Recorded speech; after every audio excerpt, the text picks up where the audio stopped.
accuser, and they put us in another car and sent us off somewhere else to the safe house.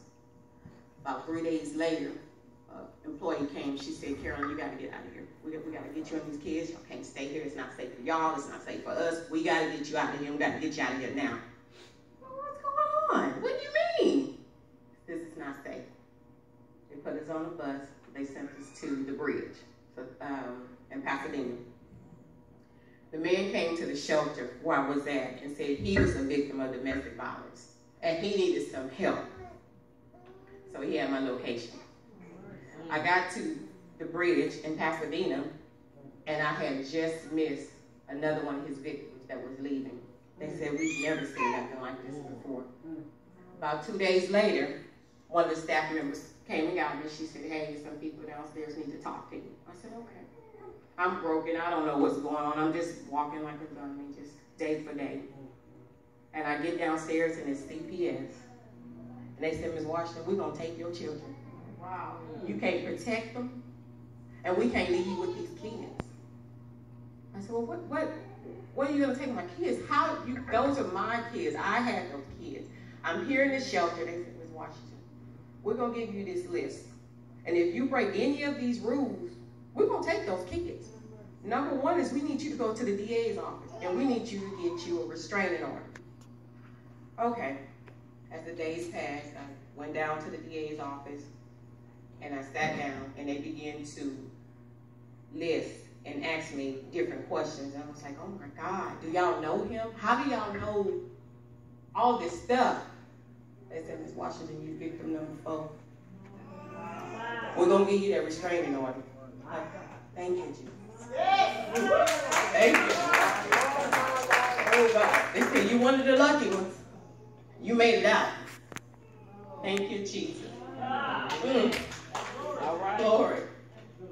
We stayed at the shelter for about 4 months, and we moved into Destiny Village, and there I began to come back home to church because I had to cut everything off. I had to move away from everything. That meant anything I was associated with that he knew could no longer do it. My job had to move me. I actually had to go to my job and say, hey, I need some help. I'm in trouble. He keeps calling, leaving messages. He came on the property, took my vehicle. I need some help. And my job said, okay, let's get this is the HR department I'm talking to. They said, we'll get your supervisor on the phone. We're going to talk to her, and we'll get you transferred. Don't worry, you just hold on. They did a conference call, and they said, we need you to move her ASAP. And we need to hire security for the other ladies left at the building. Because if you come in looking for her and she's not there, then what about them? Jesus. So I moved. And God carried me through all that. So when enough is enough, enough is enough. When you can't stand up for yourself, God will send you some people. The friend that came and helped me that night was standing right at the back door, which is my husband today. God will fix you. God will mend your broken heart, and he'll put you back up. Right now today, I go back to that same battle women's shelter, and I talk to them. It's going to be okay. You can make it. You don't have to go back to where you came from. You don't have to accept that. You are a daughter of a king. You belong to him. You don't have to take that. And I encourage them.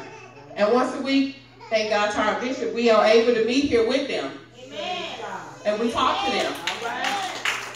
It's going to be okay. We are our sister's keeper. It's going to be okay.